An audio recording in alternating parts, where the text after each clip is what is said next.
Hi hello welcome back to our channel. ఎలా ఉన్నారండి? అందరూ బాగున్నారా? మేమైతే చాలా బాగున్నామండి. మీరు ఎలా ఉన్నారో కామెంట్ బాక్స్లో నాకు కామెంట్ చేయండి.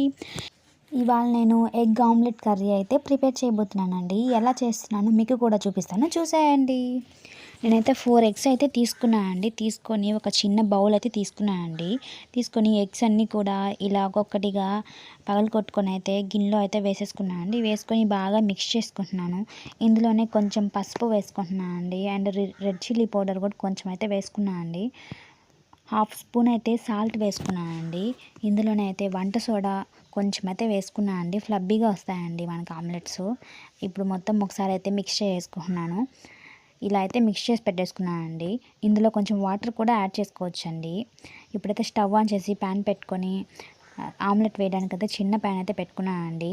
కొంచెం అయితే ఆయిల్ వేసుకొని ఆమ్లెట్ అయితే వేసేసుకోవాలండి. వేసుకొని ఆయిల్ వేసుకొని ఇలా అయితే చిన్న చిన్న ఆమ్లెట్స్లా చేసుకోవాలండి. ఇప్పుడైతే నేను ఒక బౌల్లోకి తీసేసుకున్నాను. ఇలాగే అన్ని ఆమ్లెట్స్ అయితే వేసేసుకోవాలండి. నాకైతే ఒక 10 నుంచి 11 దాకా అయితే ఆమ్లెట్స్ వచ్చాయండి. నెక్స్ట్ అయితే నేను ఒక గిన్నె అయితే పెట్టేసుకొని అందులో ఆవాలు జీలకర్ర వేసేసుకొని నేను 4 ఆనియన్స్ అయితే ఇలా సన్నగా కట్ చేసి పెట్టుకున్నానండి. అవైతే వేసేసుకొని బాగా ఫ్రై చేసుకున్నాను. ఇప్పుడైతే ఇందులో 1 స్పూన్ అయితే సాల్ట్ వేసుకున్నానండి. అండ్ కరివేపాకు కూడా వేసుకున్నాను. ఇప్పుడు మొత్తం ఒకసారి అయితే మిక్స్ చేసుకున్నానండి. ఇది కొంచెం మిక్స్ చేసుకున్నాక అల్లం వెల్లుల్లి పేస్ట్ అయితే 1 స్పూన్ అయితే వేసుకున్నానండి. వేసుకొని బాగా ఫ్రై చేసుకోవాలి. ఇది ఒక 80% అయితే ఫ్రై అవ్వాలండి. ఫ్రై అవ్వనిచ్చి నేను ముందుగానే ఒక 2 టమాటోస్ అయితే ఇలా సన్నగా కట్ చేసి పెట్టుకున్నాను. అవైతే వేసేసుకుంటున్నాను. బాగా ఫ్రై చేసేసుకోవాలండి. ఇందులో హాఫ్ స్పూన్ అయితే పసుపు and red chilli powder 2 spoons అయితే వేసుకున్నానండి. వేసుకొని బాగా మిక్స్ చేసుకున్నాను. మిక్స్ చేసుకున్నాక ఇందులో కొంచెం వాటర్ అయితే యాడ్ చేసుకున్నాను అండి. వాటర్ యాడ్ చేసుకొని బాగా మరిగించుకోవాలండి. ప్లేట్తో కవర్ చేసుకొని అయితే బాయిల్ చేసుకోవాలి. ఇప్పుడు ఇందులో అయితే గరం మసాలా, చికెన్ మసాలా అండ్ ధనియా పౌడర్ కూడా వేసుకుంటున్నాను. వేసుకున్నాక బాగా అయితే మిక్స్ చేసుకోవాలండి. మిక్స్ చేసుకుంటే ఇప్పుడు మనం ముందుగా ఆమ్లెట్స్ అయితే వేసి పెట్టుకున్నాం కదండి, అవైతే ఒక్కొక్కటిగా ఇందులో అయితే వేసేసుకుంటున్నానండి.